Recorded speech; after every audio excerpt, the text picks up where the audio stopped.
Hello, Khalifa Khalifa. That's a unique name. Story of my life in a nutshell. Yeah, does it derive from the word caliph, like in Arabic and in Islamic history? It comes both from Arabic and Hebrew from the same root, which is khalaf, chet lamet pei, which means procedure, like someone who, like a heir, someone that Ah, replacement. a replacement, exactly. Yeah. So basically, both religious and political title, which means the ones who preceded Muhammad, which later became, the leaders of the Muslim nation. Although Yeah. I'm not Muslim, and it's a very rare name in the Druze community where I derive from. Okay, so I guess most people will wonder, okay, so you're an Arab, you, you would say, but you're a Druze, which is what? It's a sect, it's a religion. Can you tell us a little bit about it? Well, it's a bit complicated because I spent all my life trying to understand what it really means to be a Druze. I guess from your perspective, it's like trying to communicate what it means to be a Jewish to foreign person. And in Druze, it's more complicated because it's a secretive cult or a sect that basically derived originally from the Fatimid Caliphate in the 11th century in Egypt. So we basically Arab-speaking culture. Wait, Uh, I'm going to fill our listeners and viewers in that the Fatimid Caliphate was one of the great Islamic empires, you might say, and it was originated mostly. It's set in the area of North Africa, although it had some reach into the Middle East in some eras, you might say. And it was mostly Shiite Muslim, that is, not Sunni Muslim, not the Shiite Muslim today is mostly associated with Iran, with organizations like Hezbollah, stuff like that. Maybe minorities in Lebanon, of course, but also in Iraq, maybe majority even in Iraq, I think, and Syria, of course. So I would just wanted to fill that in because people, when they think Shiite, they don't think Egypt, but that's another historical matter. Please proceed. Yeah, well, it becomes more a bit more complicated. Bear with me. I hope your listeners will do as well, because the first thing that one should know about the Druze people that we believe in reincarnation. So basically, although the religion or the official calling to join the exclusive membership club of the Druze community was opened 1,000 years ago, but our prophets and our religion basically, which is unique to us, it's not Islam, it's not Christianity, it's not Judaism, but it had some part in each and every one of those monotheistic religions that came as a evolving philosophy basically.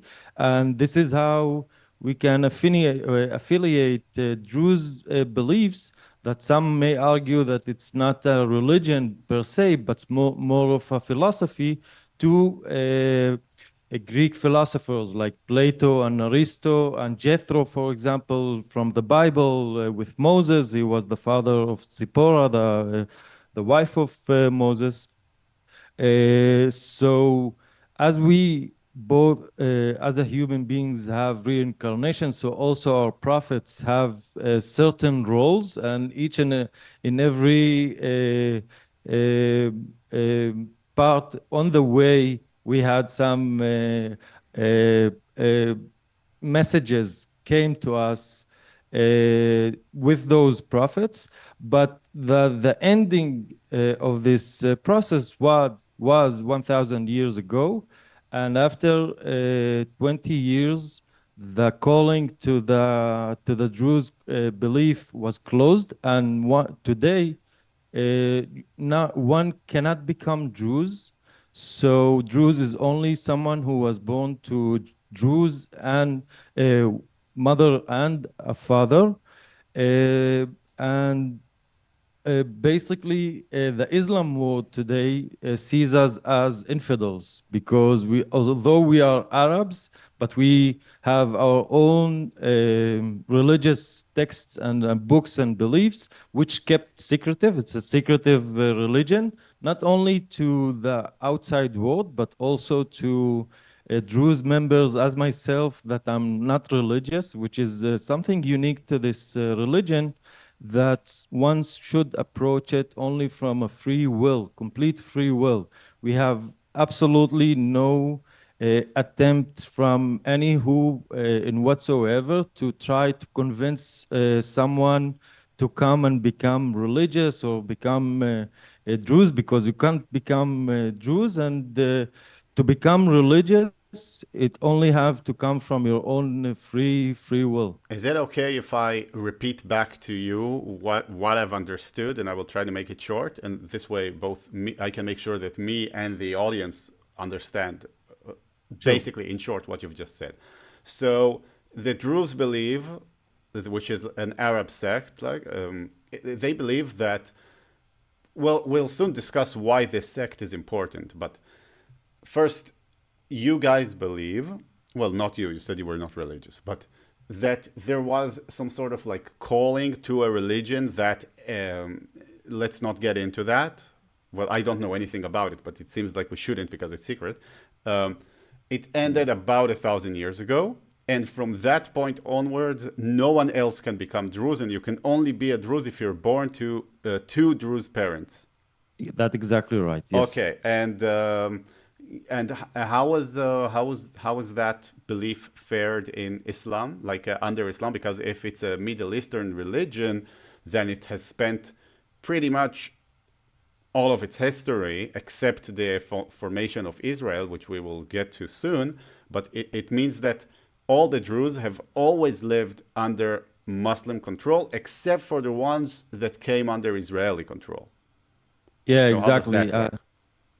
Uh, well, interestingly enough, that there's no Druze anymore in Egypt, and it's funny that both the Jews and Druze came out of Egypt and got extinct there over there.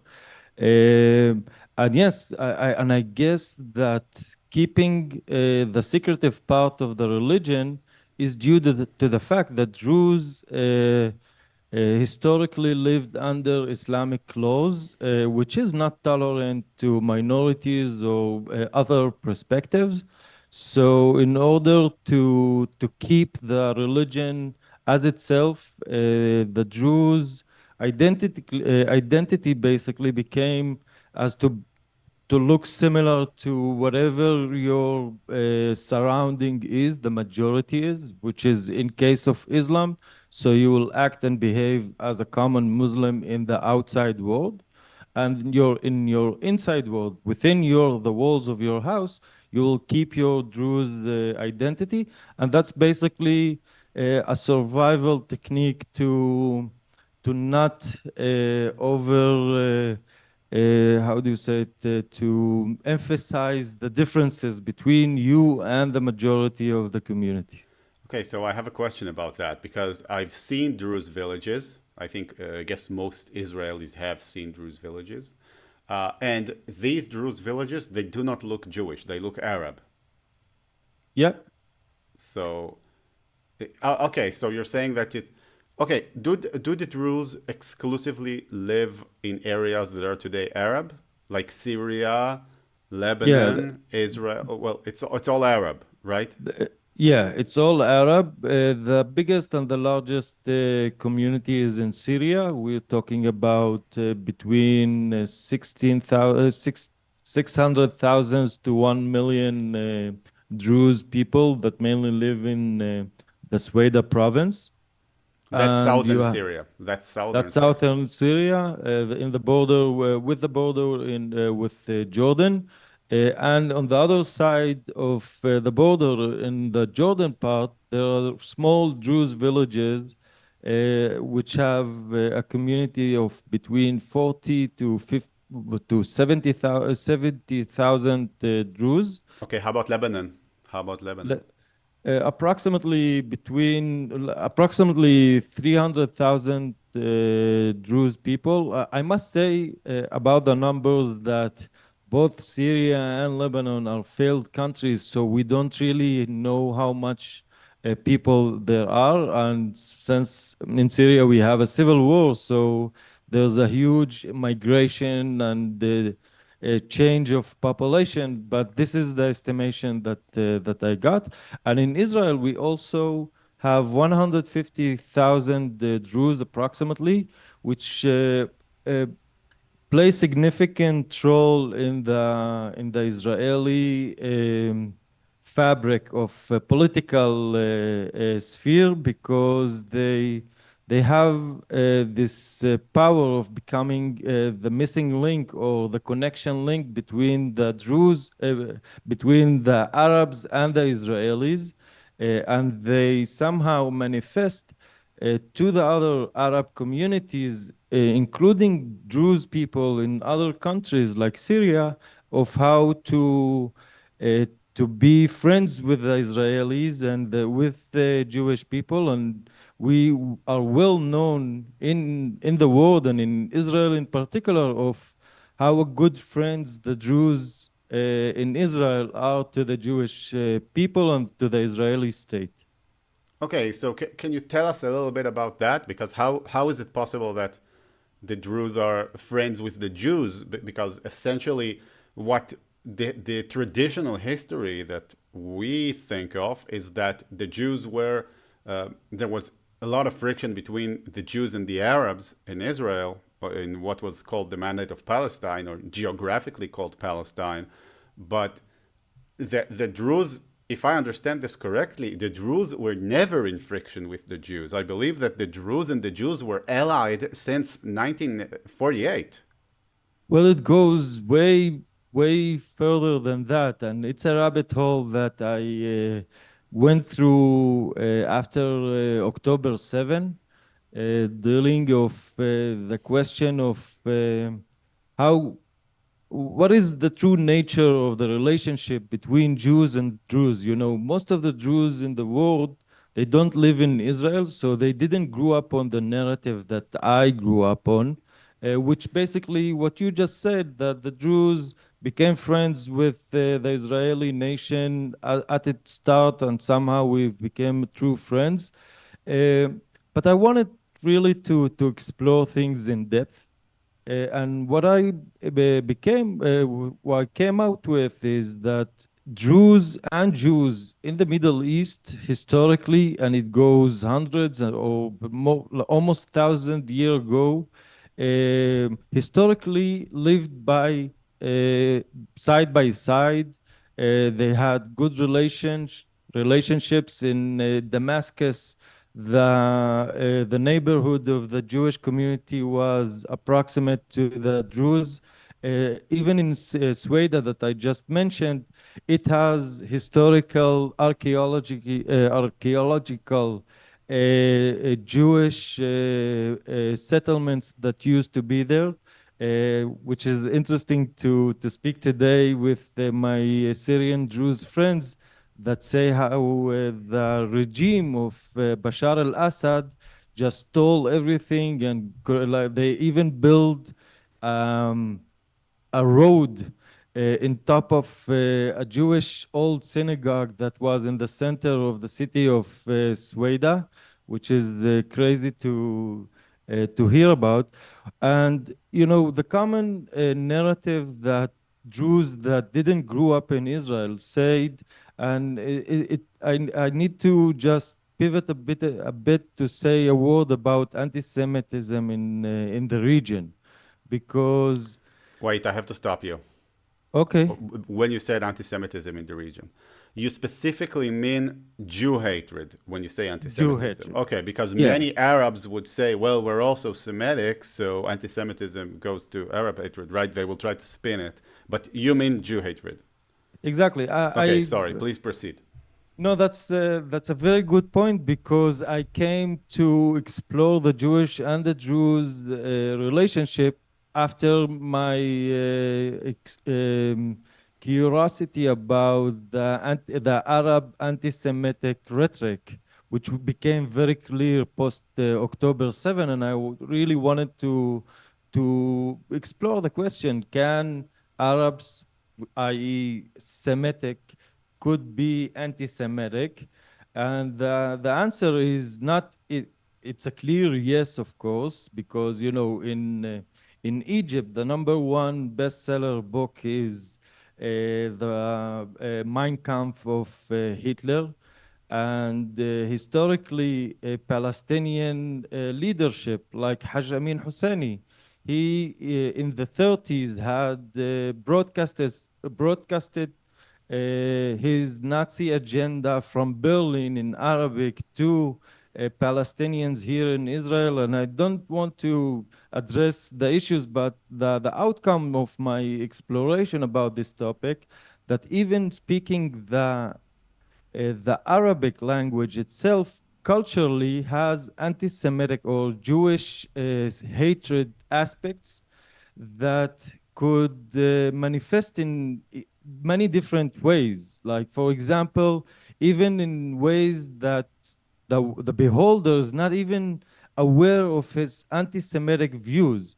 So, for example, I was in this video conference with Druze from all over the world, and this Druze Lebanese lady, which we are talking in the context of how we, the Druze, could co-work with Israelis and Jews, and to export the bondage that existing very well in Israel outside the border of Israel. So this lady, which is very how say like, have positive feelings toward Jews, says the phrase, or I'm quoting, we can even never understand the Jews. The Jews sees 400 years ahead of us. So she's thinking that she's complimenting the Jews, but nobody could see even a split second ahead.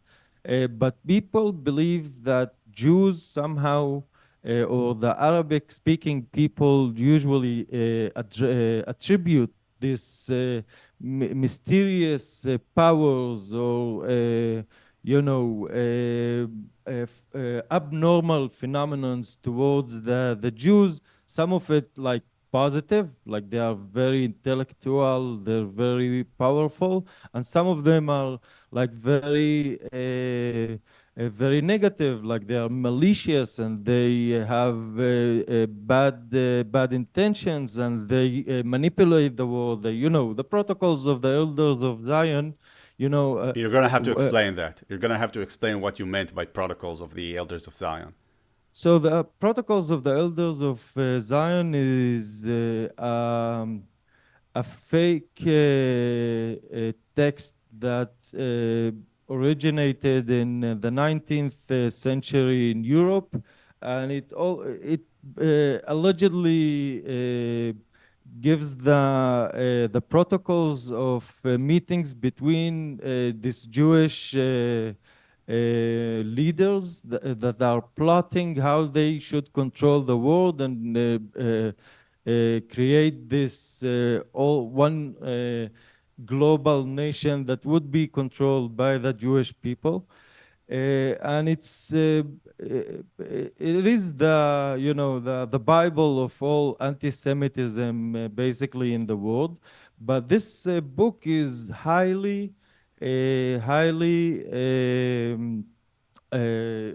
popular among the Arab speaking people. And they believe, so for example, how we see it in the regarding the question of the Druze and the Jewish people relationship, is what they basically say that that prior to the establishment of Israel, those Jewish leaders, that they have, like, supreme power and supreme intelligence, came to these Druze people, which is, these simple peasants, and somehow they tricked their mind and convinced them to join the Zionist establishment, and this is how this thing was created. And somehow, those Jewish bastards, in quotes, they took off the Druze people from the Arab community and somehow kidnapped them. So this is the official how do you say it, side of the story, or the version, Narrative. that narrative, exactly, that most of people, Arab speaking people, convince themselves about that. This is this is how they convince themselves that the Druze people are such a loyal citizens to the Israeli nation, and this is how they this is the narrative that they tell to themselves. But this theory, as good as it sounds, it doesn't just it's like it's nice and everything, but uh, um, it doesn't go with the reality. The reality is today the Druze people in Israel, uh, they have a lot of issues and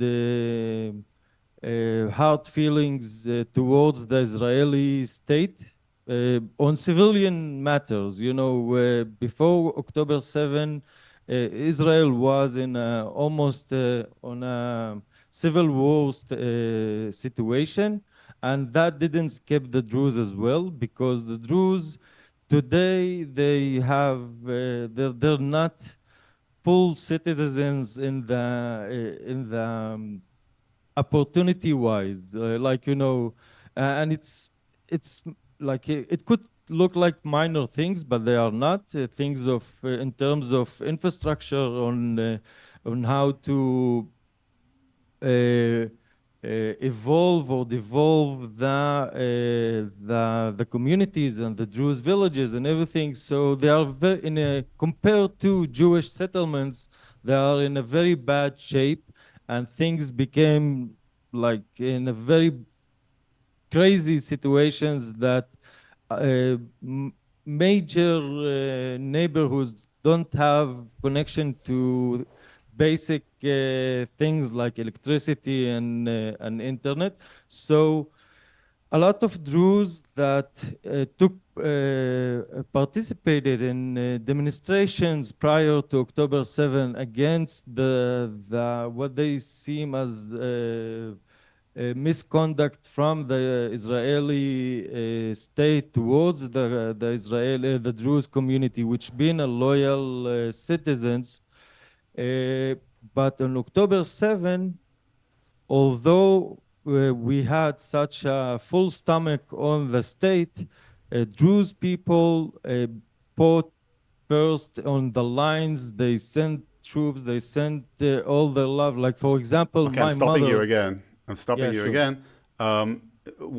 What you mean, and maybe many people in the audience miss this, is that the Druze, the Arab Druze, actively serve in the IDF, in the Israeli Defense Forces, and I believe they're actually per capita the most active group in the entirety of Israel. They are like the most fighting group in the IDF. Like there's no sect in Israel. There's More no, than Jews. yeah, more than Jews. Like they per capita their representation in the IDF. Am I saying things that are true? Is this correct? Yeah, yeah, Yeah. sure. Okay. But They're you're speaking like for I myself served in the special forces. I was for the first Druze in my ORCID's K9 special unit, and I think that the volunteer to combat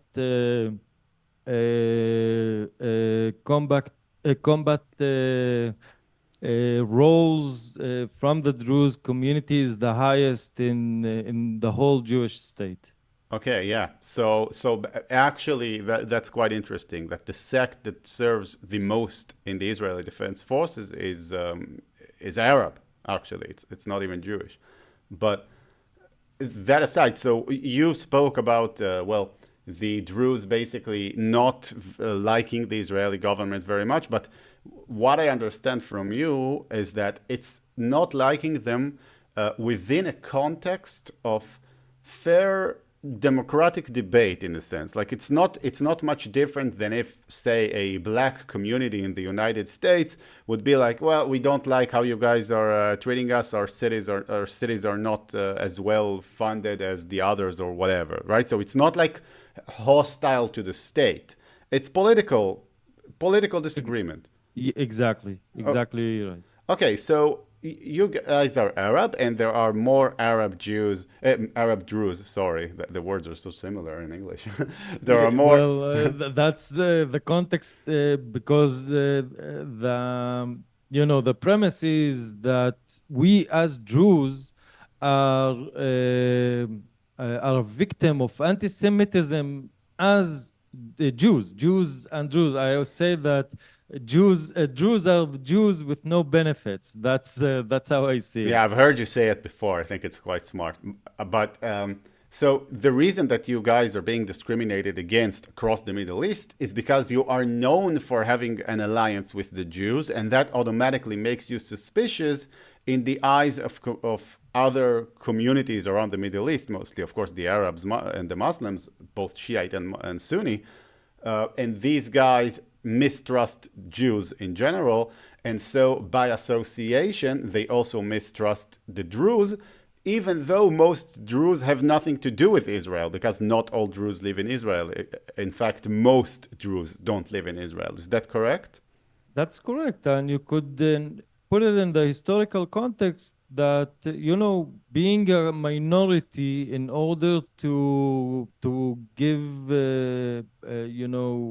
some weight against the majority, you need some alliances between the minority groups. This is why Jews and Christians go alongside each other in the Middle East because they needed each other against, the majority of Sunni Islam, for example, or Shia Islam, or whatever that is. So it makes sense that I will back your back and you will back mine, and this is how we could basically survive because the numbers don't are very clear. What happened to Jews in Arabic speaking world is not a pleasant sight, and today you could see that in order to justify killing or attacking the Druze, one just need to do something very simple. You, the Druze, are Israeli proxy, and it doesn't matter where it happens, like if it's in Syria or Lebanon or whatever that is. You, as Druze, that makes you a Mossad agent, an Israeli Zionist. We need to kill you. We need to find a solution for your existence, and this is what happens. This is what's happening today. But okay, so a couple of things about that.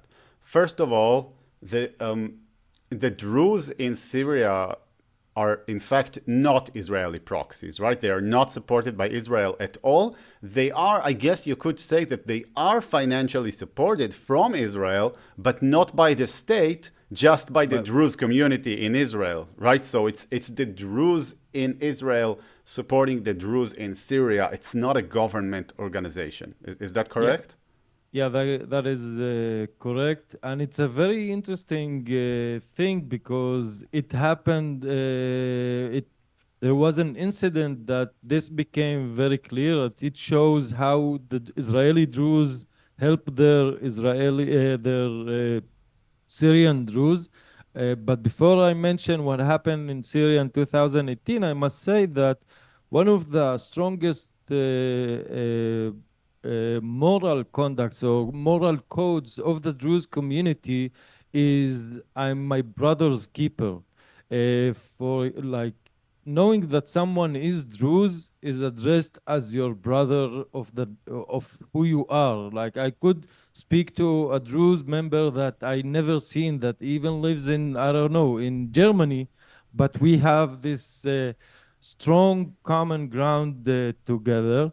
And one of one of the most famous stories about this strong code happened in 2018. What happened that day, and bear with me this story because it could sound a bit complicated because Syria is in civil war, and the Druze, most of the Druze, as I said, live in Sweden, which is almost pure Druze community. It's a very large place that it's today like 11 years to the war, 12 years to the war.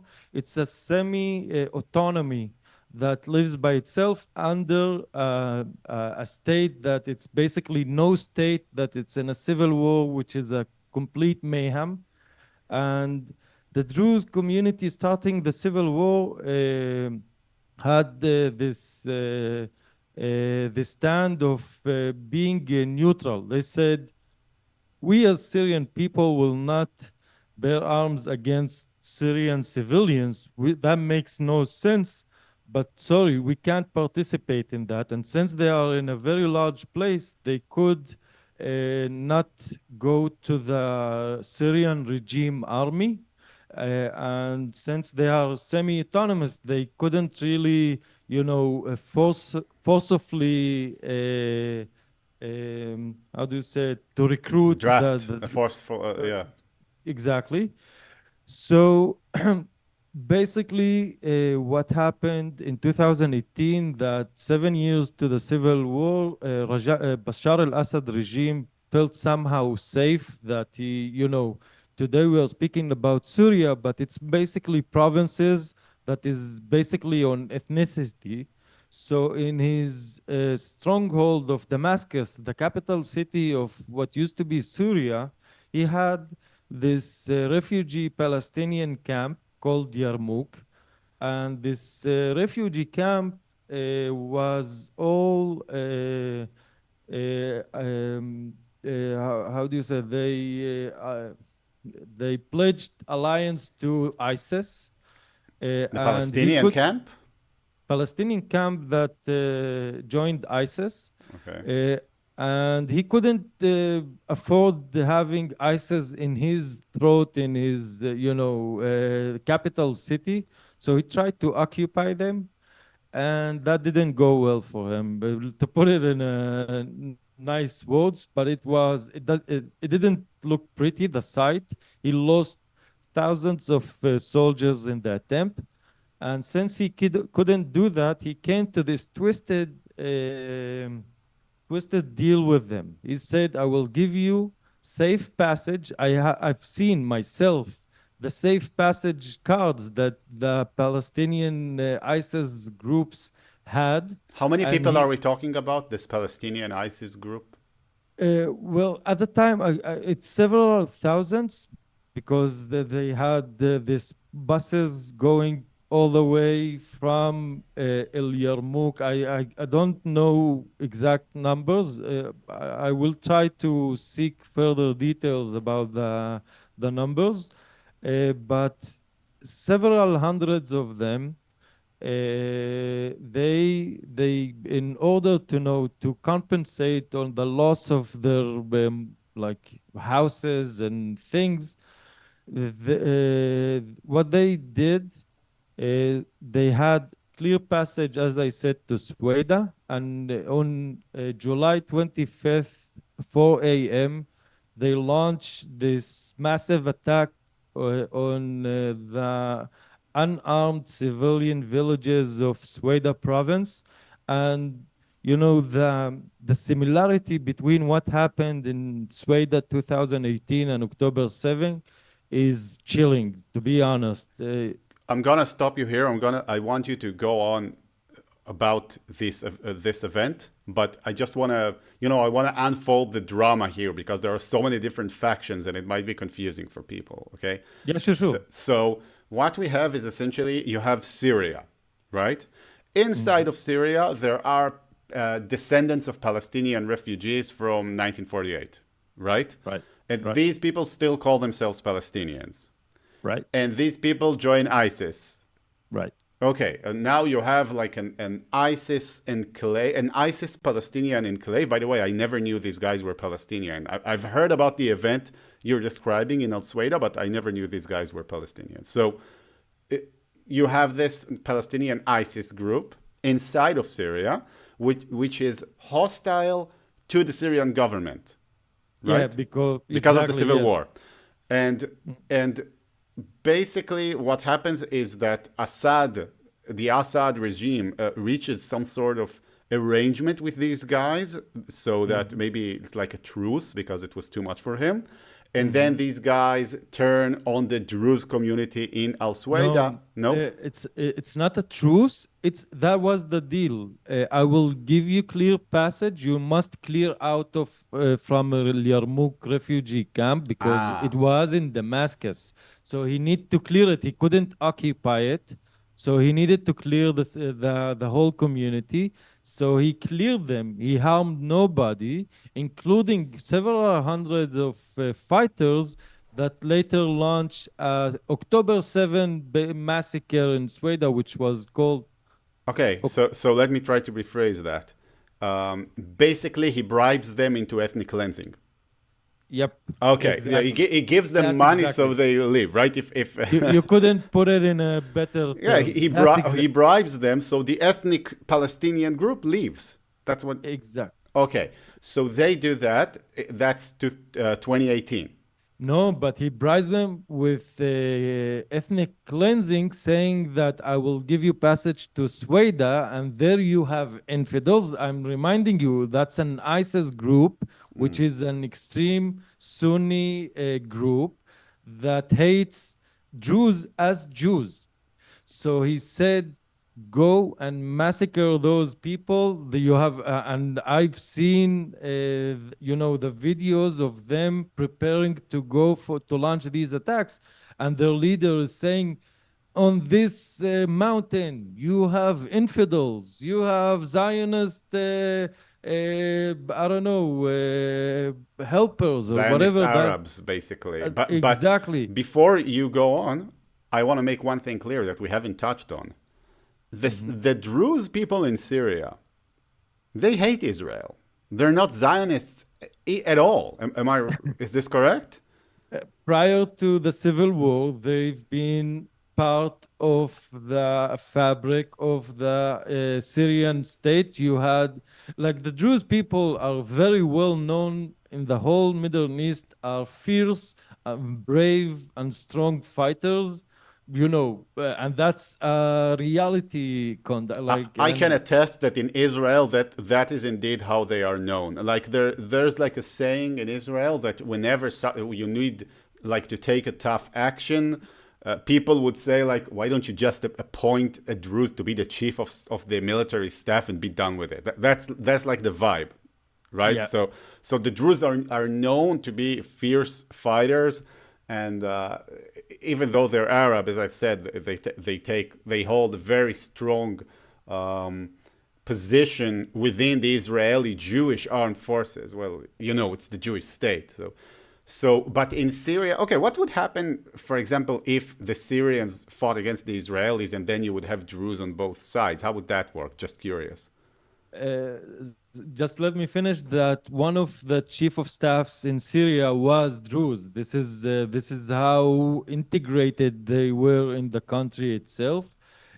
And the question of Druze meeting Druze from the both sides is a very intriguing and interesting question because it's been to a test. It's been to a test in Lebanon, and the Druze, they are diverse.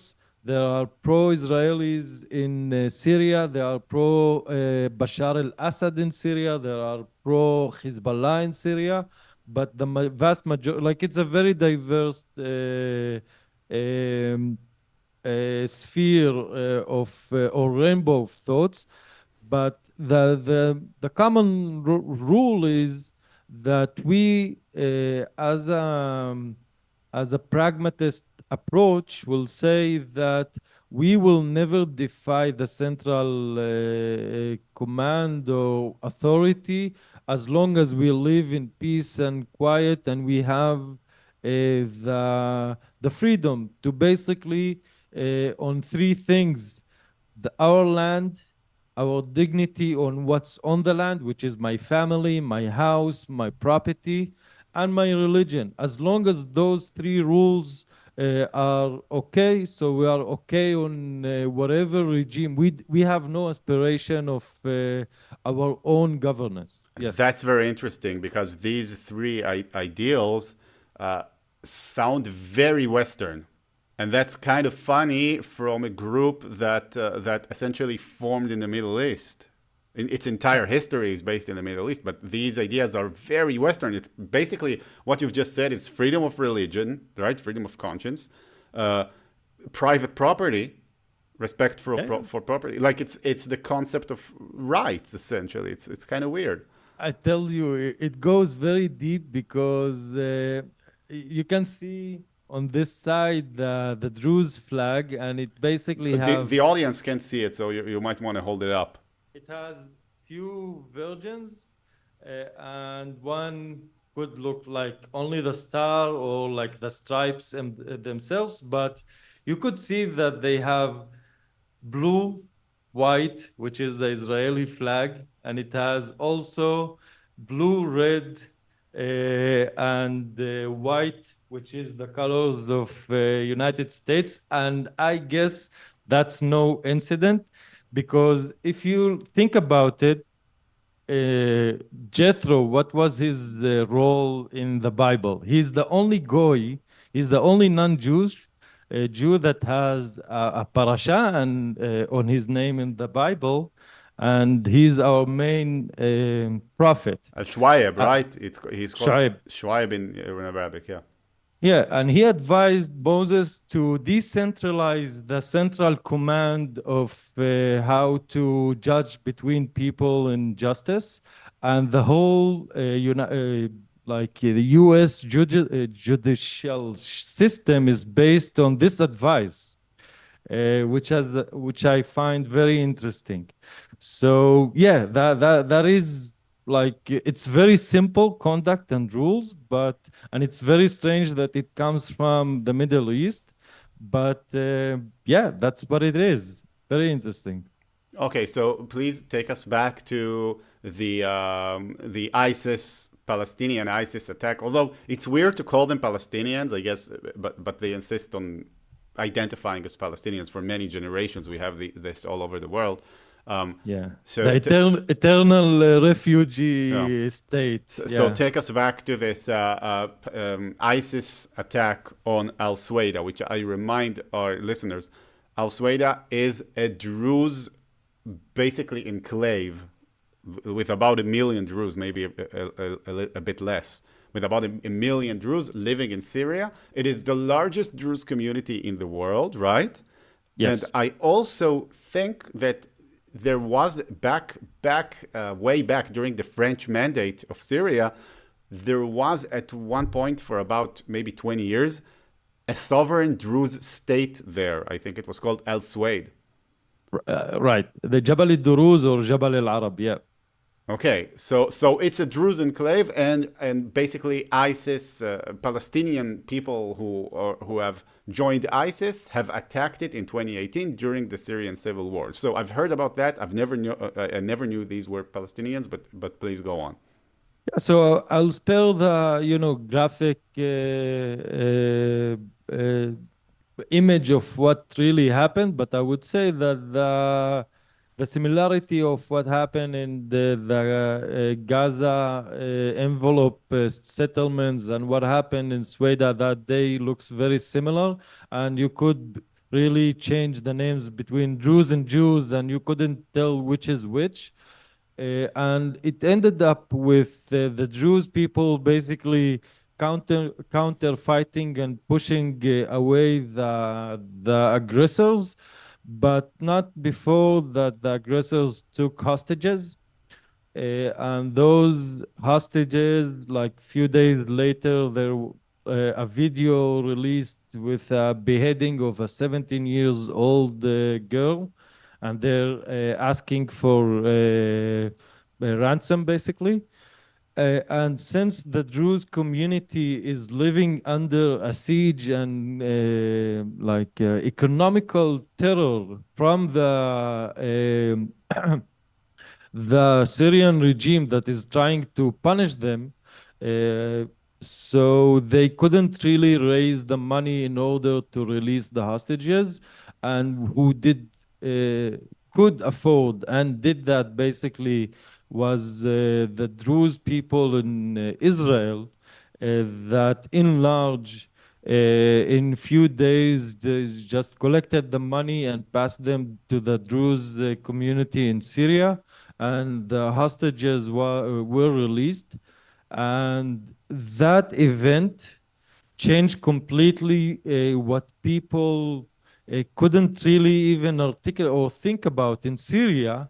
That how come, you know, just to put in perspective, the Druze community in Israel is a 7% from the Druze community in the world, like in the Middle East. So how come this small minority could afford release our hostages in our desperate time, and we couldn't do it ourselves? So the answer is very clear, because we in Israel, uh, although as I said we had, like, full stomach on the Jewish state, we in the best form or shape, of course, compared to the other Druze community, like, in Lebanon or in Jordan and in Syria. So we have the most freedom of speech, freedom of conduct, freedom of religion, everything.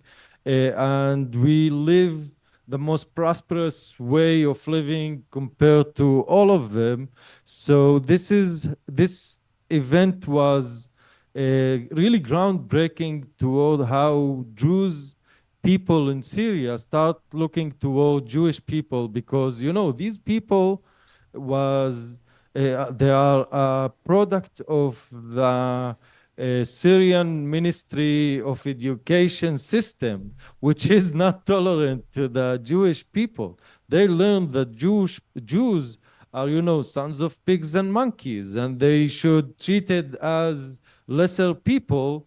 And now you've seen in time of need that it doesn't seem like that. It seems quite different, and it's truly amazing, in my opinion. No, I'm listening to this, and what I keep thinking to myself is how could the state of Israel be so stupid as to not take advantage of this situation and forge an alliance with with this minority group in Syria, which is of course controlled by Iran, which is a hostile country. It's so stupid. I mean, I can't imagine the Russians would allow that. Maybe that's part of the reason, because the Russians have strong interests in keeping the Assad regime alive and supporting it. But it seems to me so stupid for Israel to be surrounded by Iran proxies like Hezbollah and Hamas and the Houthis and the things they're working on in Jordan right now, and to not even consider you have these people here who would serve.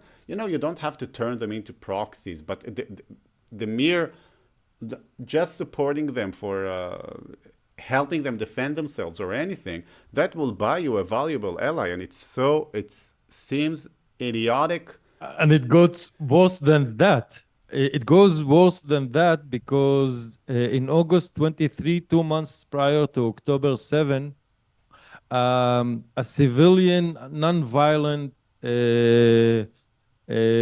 demonstration sparked in the central of the Sueda city in Syria, calling for emancipation. People just had it.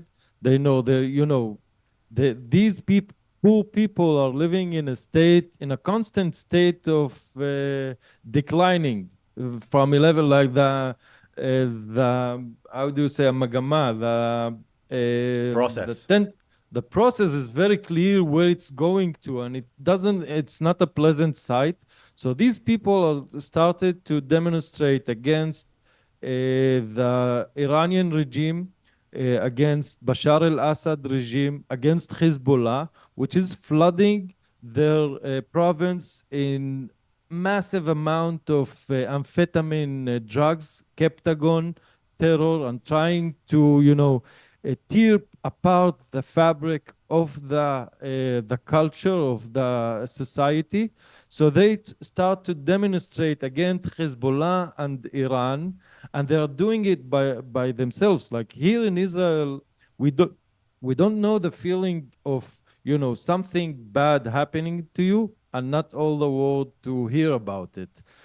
And like the reason I'm speaking to you now is try to shed a light on the silent victims that nobody hears about, nobody knows about, and even though they're still with no backing from Israel or anyhow that is even addressing, like, and just to put it in perspective, the the sheer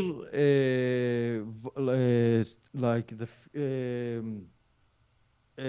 value of the relationship between Jews and Druze in Israel is far exceeds the 150,000 members of the Druze community in it. I have a And here you have potentially hundreds of thousands that are calling against your own enemies, which is like, it's not my enemy's enemy is my friend, is my Druze brother, is my family as well, and it's mind blowing. Though nobody is addressing that, unbelievable.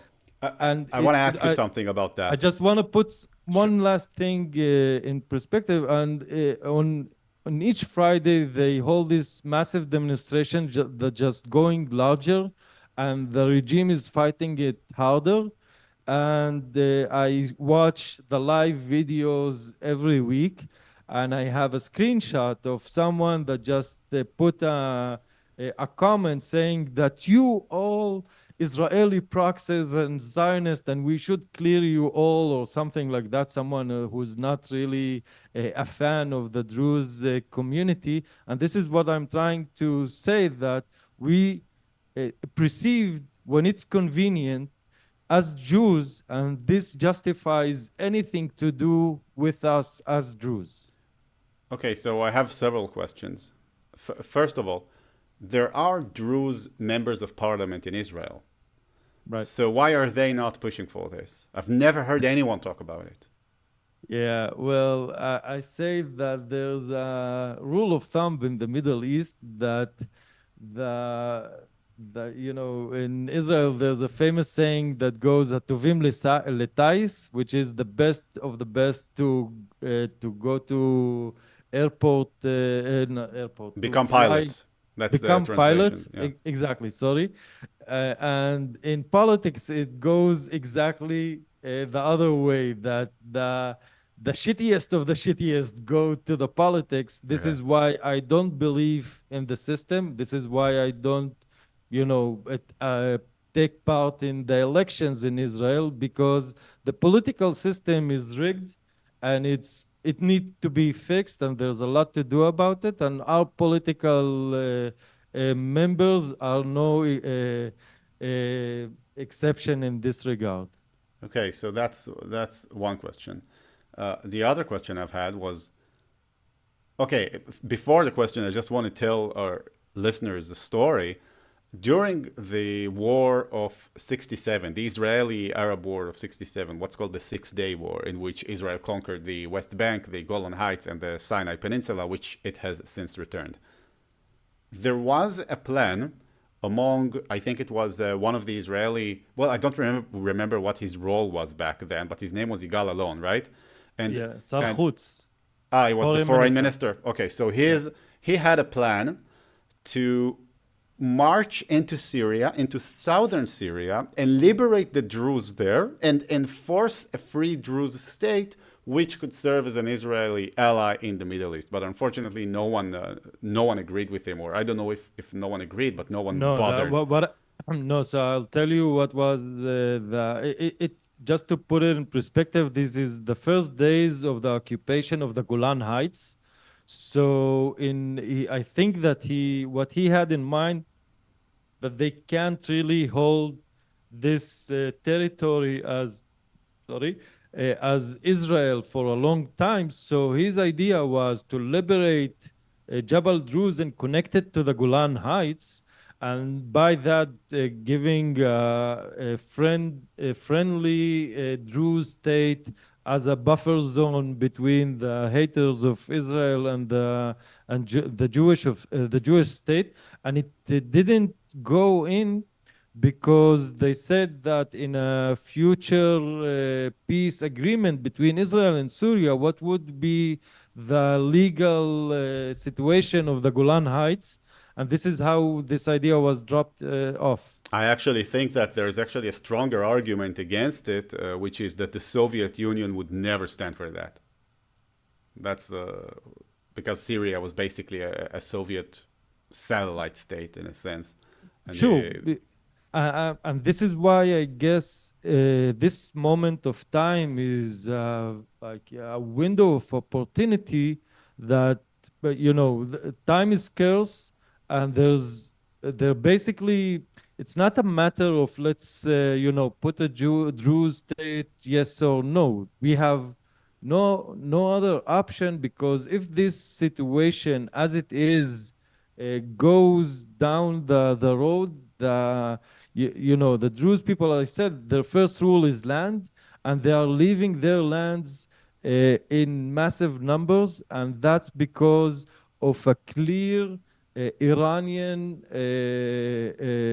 a plan against, or plot against, the Druze people that are trying to strip them off from their lands by drying them off, by trying to suffocate them economically, by trying to enforce terror and kidnaps and the assassinations.